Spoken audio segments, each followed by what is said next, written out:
Fuller with Shape of the City, and we are at Lefler Middle School. I am with Bob Rauner. He is with Partnership for Healthy Lincoln, and Matt Avey, the curriculum specialist for PE here with LPS. So we want to find out what is going on with physical activity and obesity levels as it relates to LPS. So Bob, give me a heads up about what's going on, what's been happening over the last few years in terms of physical activity and obesity levels as it relates to Lincoln Public Schools. Okay, so we've been changing a lot of the health practices in Lincoln Public Schools since about 2010 actually. We've got a long-term decline in obesity rates, and we've also been setting goals on increasing fitness every year in LPS. And we've about 6 straight years of actually gradual improvements in fitness, and we are on track. We want to try to get 80% of the kids passing the fitness test they do by 2020, and I think we're headed that way. So, what have been the big changes that have gone on in those first few years, and where do we still need to go? Okay, one of the early wins was reinstituting recess in the schools. 7 years ago didn't have recess, so all schools have recess now and a physical activity break. They've done a lot of things as far as healthier beverages, for example. They don't do a lot of the junk food fundraisers anymore. And then about 5-6 years ago, the PE teachers kind of took out an effort to consciously try and work on improving those fitness rates. And we've been seeing a lot of rates pretty much across the district, and Dr. Avey here has been working a lot with the PE teachers on that. So since you've been here, talk about what you've seen in changes from your point of view.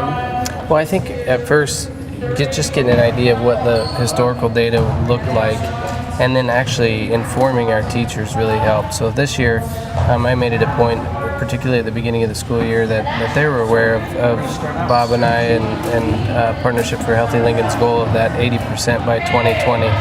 And having that fresh in their mind makes them recognize and kind of reflect a little bit more on their teaching and what am I doing to make sure that we're getting the most that we can out of an instructional day in PE. Because, as you know, middle schools are making those steady improvements, but we're having to maximize all the time we possibly can in elementary school because they're not getting that physical education, that guaranteed time built into the school day every day like some of the other grade levels are.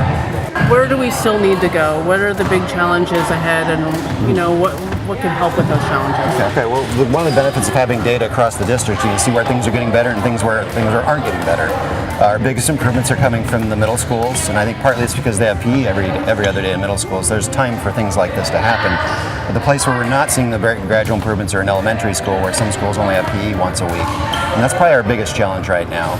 We've got a lot of stuff happening in the summers, for example. Lincoln Parks and Rec and Salvation Army have fitness programs throughout the summer.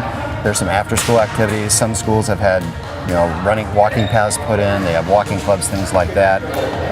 Physical activity breaks during the classroom and recess are helping. So those are some of the things where we're seeing some improvements.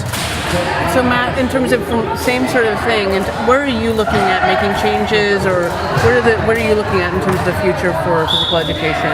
Well, we're going to look at what we have now and see what we can do. I mean, I feel like our elementary teachers in particular are doing the very best they can to try and squeeze every minute out. So we're going to have to possibly look at other avenues to where we can get more of that physical activity time. But it's also about the education piece. We want to encourage parents and families to continue to get their kids physically active, because even if we were to improve the amount of minutes in an elementary school day, it probably still wouldn't equal enough to get to that 60 minutes that Bob talks about and we recommend for every student every day.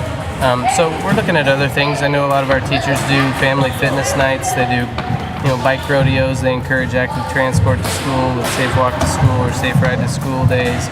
I know Beatty just instituted before they'd come in the gym before the school day started to wait for morning lineup and head to class, and they just instituted a walk and talk, so when they come drop off their kids 20 minutes, they're constantly walking, they're getting some more activity to start their day, which is really important. We're looking at a variety of different things, but it's no one size fits all, and I think this is a big challenge ahead of us, but we're looking at a lot of different ways to try and solve that problem. And I think most people know the importance of physical education or physical PE, but talk about really the relationship to PE and and school, you know, in terms of learning and everything else. If either one of you can touch on that. Yeah, well, actually, there's really strong data showing that kids are physically fit do better academically. And we've, for several years, run and seen that how kids do on the NISA test for math, science, and reading. And the kids who pass the fitness test do much better.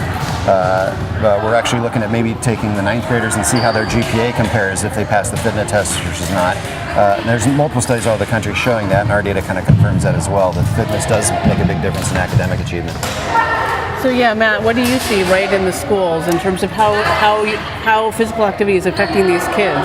So absolutely, just like what Bob talked about, you know, we've got tons of published research. We've got, you know, best-selling novels out there like Spark, for example, and that are from MDs that are telling us, not just for kids but for adults as well, if you want to wake up your brain and if you want to really engage, you know, all the working parts of your brain actively in a lesson that's academic in nature, you got to get the body moving, get the blood flowing beforehand. So, you know, that's not new news. We just want to continue to reintroduce that news to a lot of our folks in the district, but also to our students.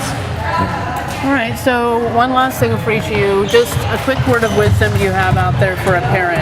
You know, what small things can they do to sort of start more physical education or physical activity in their homes even? One is just the before and after school time. I think we've kind of need to start focusing a little bit more on safe routes to school where kids can walk to school, because that's, you know, if they're 20 minutes, 15 minutes away, that's 15 to 20 minutes of physical activity. Doesn't cost anything, saves a drive. Maybe even just dropping your kid off, maybe not right at the front door, but a couple blocks away, give them at least a few blocks of walking. The after-school clubs, running clubs, CLC time, Y Sports, there's a lot of different activities like that. And I would just say, even if you're not necessarily interested in organized sports, or that's not necessarily something that one of your students are interested in, modeling is always the best, is a great opportunity for you to say, okay, yeah, we've all had a busy day, we've finished you know, our work day and our school days, and go out and play with it. I mean, yesterday was a top 10 day weather-wise, and I couldn't think of a better thing to do than make sure you get outside, enjoy the day, and be physically active. So that all starts, you know, with them. If they're seeing that their folks are doing it, or at least trying it with them, even if it's not their favorite thing to do in the world, it'll encourage those kids to get active as well. Perfect, thank you guys, and looks like we've got a big physical activity day right now. Thanks guys. Yep, thank you.